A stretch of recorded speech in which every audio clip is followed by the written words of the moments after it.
Next topic है encapsulation.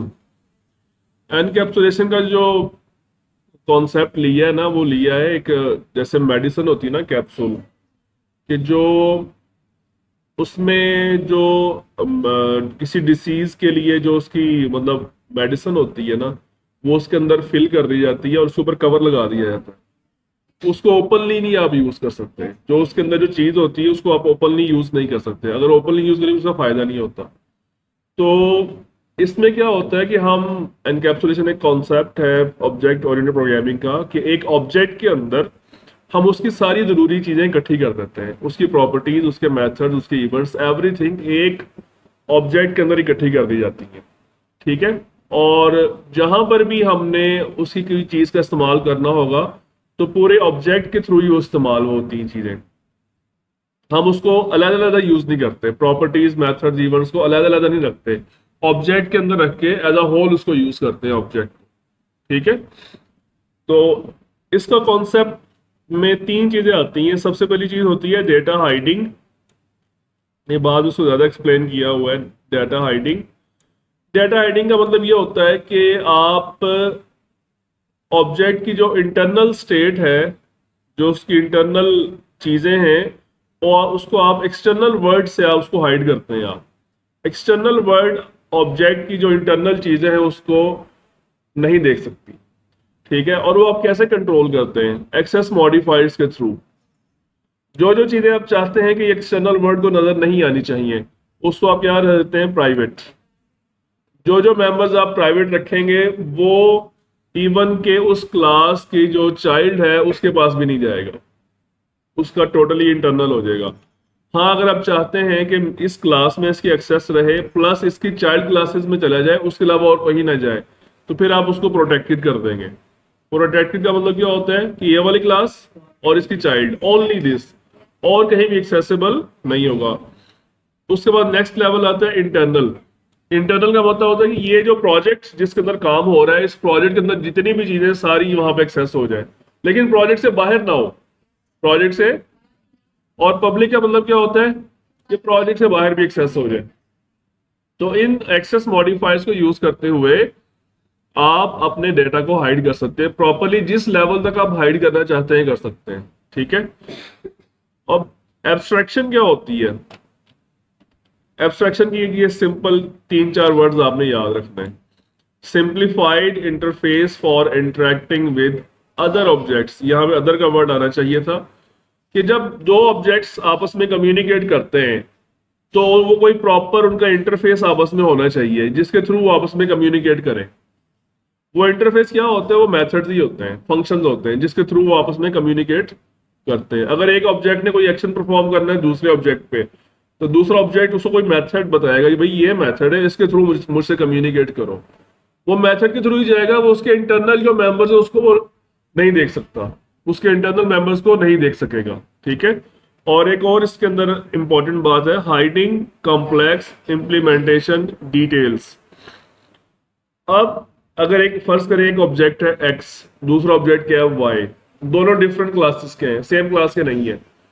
तो x को नहीं पता होगा कि वाई क्लास के अंदर जो मेथड्स इंप्लीमेंट किए गए हैं, जो उसकी बॉडी है, जो उसका कोड है, उसके बारे में एक्स को कोई नहीं पता होगा कि वो कैसे काम कर रहा है। मैं आपको एग्जांपल देता हूं। आप ये लैपटॉप यूज कर रहे हैं, आप इसमें सारा काम कर रहे हैं। अब इसके बिहाइंड नीचे प्रोसेसर, रैम, हार्ड डिस्क आपस में कैसे कम्युनिकेट कर रही है, आपको कोई आइडिया नहीं है। आपको, you are the end user, आपको बिहाइंड द सीन्स वो सारा इंटरनल स्ट्रक्चर कैसे काम कर रहा है आपको उससे कोई कंसर्न नहीं है। इवन हार्डवेयर को छोड़े, आपको ऑपरेटिंग सिस्टम का भी नहीं पता वो कैसे काम कर रहा है।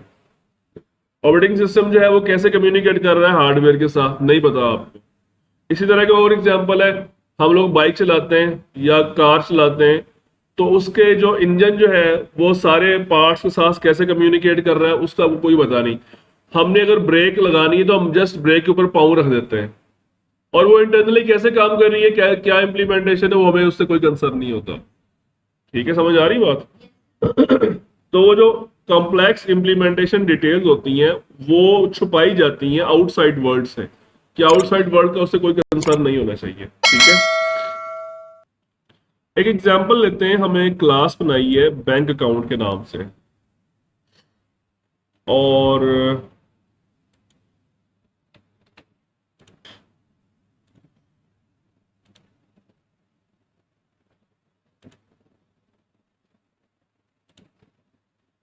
एक नई क्लास में आ रहे हैं हम, उसका नाम हम रखते हैं बैंक अकाउंट।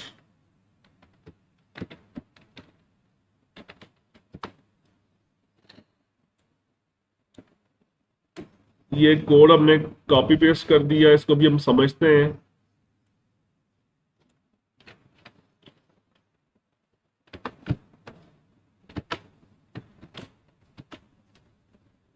जी, बैंक अकाउंट के पहले तो हम इसके मेंबर्स का जायजा लेते हैं, कौन कौन से मेंबर्स हैं इसके।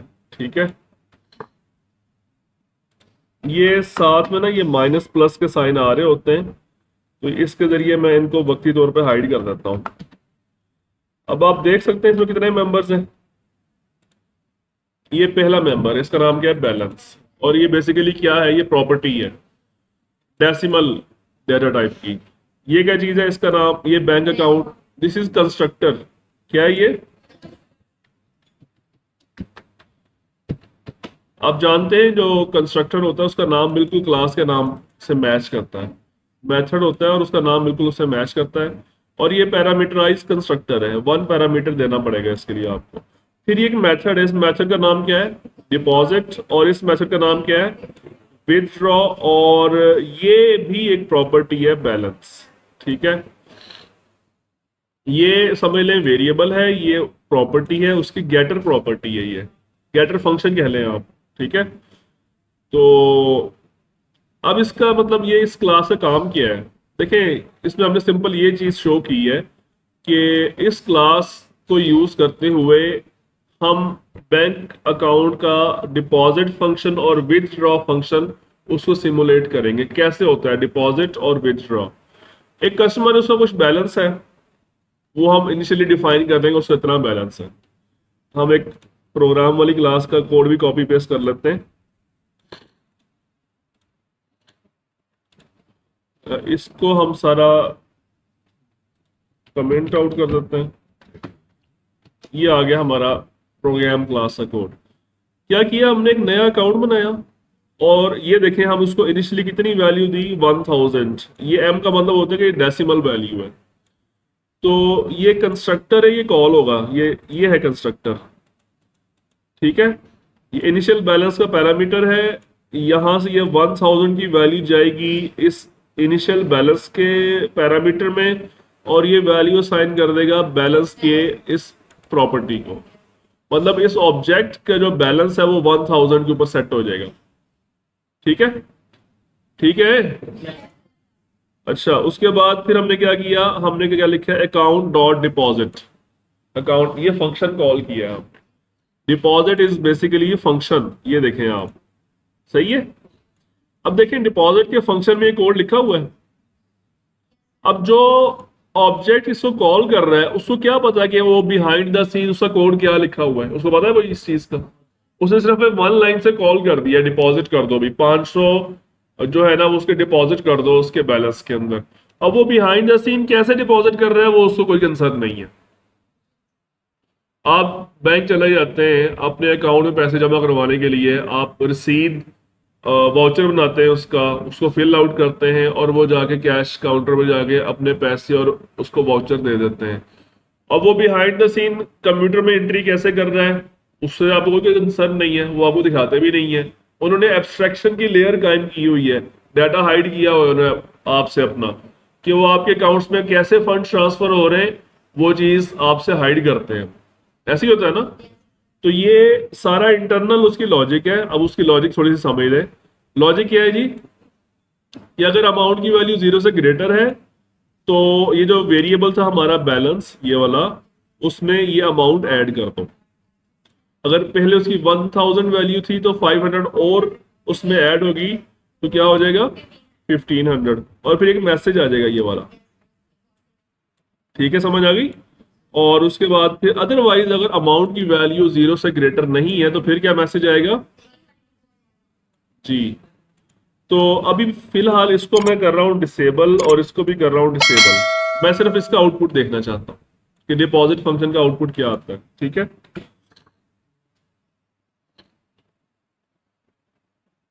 Deposit of $500 successful, new balance is this. तो यहाँ पे जो बात समझने की है कि आपने जब बेसिकली एक कॉन्सेप्ट को गौर से समझ लें कि ये जो हम क्लासेस बना रहे हैं ना, बैंक अकाउंट, व्हीकल वगैरह, ये हमारी लाइब्रेरी बन रही है। ये हमारे प्रोजेक्ट की क्या बन रही है? लाइब्रेरी। यही लाइब्रेरी आप किसी और प्रोजेक्ट के अंदर भी यूज कर सकते हैं, अपने ही किसी और प्रोजेक्ट के अंदर। अपने किसी कोलीग को ये लाइब्रेरी उठा कर दे दी, भाई मैंने ये काम किया हुआ है, अगर आप इसमें से कोई क्लासेस चाहिए तो आप उसको यूज कर लें।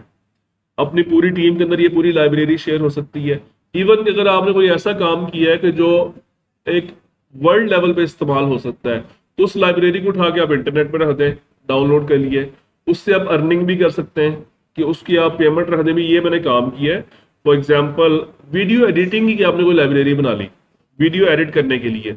अब वीडियो एडिट करने के लिए जो लाइब्रेरी है वो बहुत ज्यादा उसकी डिमांड होती है। ठीक है, तो आप वो ऑनलाइन रख दें और उसके ऊपर अपनी पेमेंट एक लगा दें, भी इतनी पेमेंट कर दें और ये लाइब्रेरी मुझसे ले लें। ठीक है, अब वो डाउनलोड करेगा लाइब्रेरी अपने पास। अब उसको क्या पता कि उस लाइब्रेरी के अंदर कोड क्या लिखा हुआ है? उसको नहीं पता। सोर्स कोड आपके पास ही है। ये जो सोर्स कोड लिखा हुआ है ना, ये आपके पास है, ये उसके पास नहीं जाएगा। उसके पास जाएंगी जस्ट डीएलएल फाइल होती है, जो उसका फाइनल आउटपुट है लाइब्रेरी का, वो जाएगा, जस्ट सोर्स कोड नहीं जाएगा। अब वो फ्रंट एंड पे जाकर जस्ट इस फंक्शन को कॉल करेगा बस। वो पता नहीं कहाँ बैठा हुआ है, अमेरिका में बैठा हुआ है, किसी और मुल्क में बैठा हुआ है। सोर्स कोड किसके पास है? हमारे पास है। उसने जस्ट ये फंक्शन कॉल किया और वो फंक्शन अपना काम करेगा।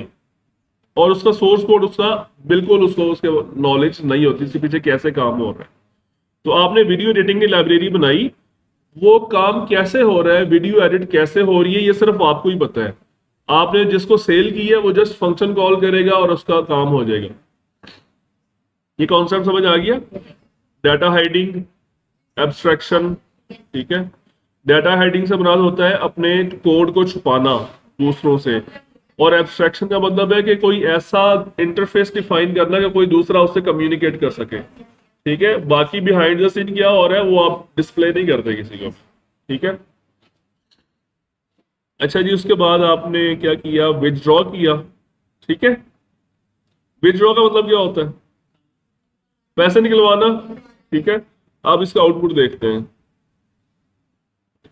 Withdraw of $200 successful, new balance is this 1300। ठीक है, तो ये विथड्रॉ का फंक्शन है, ये देख लें आप इसको।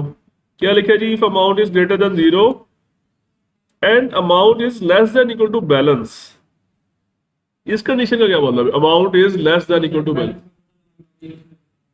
जी, आपने जो अमाउंट विथड्रॉ करवा रहे हो वो बैलेंस से कम होनी चाहिए या उसके बराबर होनी चाहिए? बैलेंस कितना है? 1500 और आप लिखते हैं 15,000, तो वो विथड्रॉ होगा? ठीक है, तो अगर वो वैलिड अमाउंट है तो फिर वो बैलेंस में से उसको माइनस करेगा और आपको मैसेज देगा, अदरवाइज ये मैसेज देगा इनवैलिड। समझ आ गई? अच्छा, और उसके बाद आखिरी क्या है जी? करंट बैलेंस को शो करने के लिए आपने ये प्रॉपर्टी का इस्तेमाल किया है। ये जो आखिरी प्रॉपर्टी नहीं बनाई हमने, तो ये आपने प्रॉपर्टी का इस्तेमाल करते हुए वो बैलेंस को शो करवाया। ठीक है, so this is your final output. Any questions? Object oriented programming जो है ना बहुत इंटरेस्टिंग है। मतलब इसमें आपके जो कोड जो है ना बहुत ज्यादा रीयूज हो जाता है और ये रिजेंबल करती है आपकी रियल लाइफ के साथ।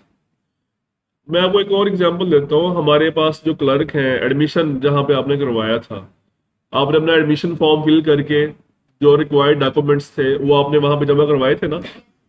अब वो यूनिवर्सिटी से उन्होंने कांटेक्ट किया, ऐसे ही हुआ ना? आपने खुद तो नहीं कांटेक्ट किया, उन्होंने आपके डॉक्यूमेंट्स यूनिवर्सिटी खुद भेजे और यूनिवर्सिटी से सारा कम्युनिकेशन खुद किया, आपकी रजिस्ट्रेशंस करवाई, और वो सारा जब फाइनल आउटपुट आ गया तो आपको बता दीजिए आपकी रजिस्ट्रेशन कंप्लीट हो गई है। उन्होंने अपनी जो सारी इंटरनल डिटेल्स हैं वो सारी आपसे छुपा ली हैं आपसे। उन्होंने अपना डाटा हाइड किया आप लोगों से। ऐसे ही हो रहा है ना? और आपको एब्स्ट्रैक्शन क्या दी कि भाई आप ऑफिस जाके उनसे मिले और उनको अपने डॉक्यूमेंट्स जमा करवाएं। दिस इज द एब्स्ट्रैक्शन कि उन्होंने आपको एक पॉइंट दिया जहां आप उनसे कम्युनिकेट कर सकते हैं, एक ऐसा इंटरफेस दिया। तो data hiding is the hiding of the code, और एब्स्ट्रैक्शन क्या है, वो इंटरफेस है जहां पे आप उनसे कम्युनिकेट कर रहे हैं। ठीक है। एनकैप्सुलेशन का मतलब क्या होता है कि सारी चीजें ऑब्जेक्ट की एक जगह पे इकट्ठी कर देना। ठीक है। ठीक है बेटा, यहां तक काफी है।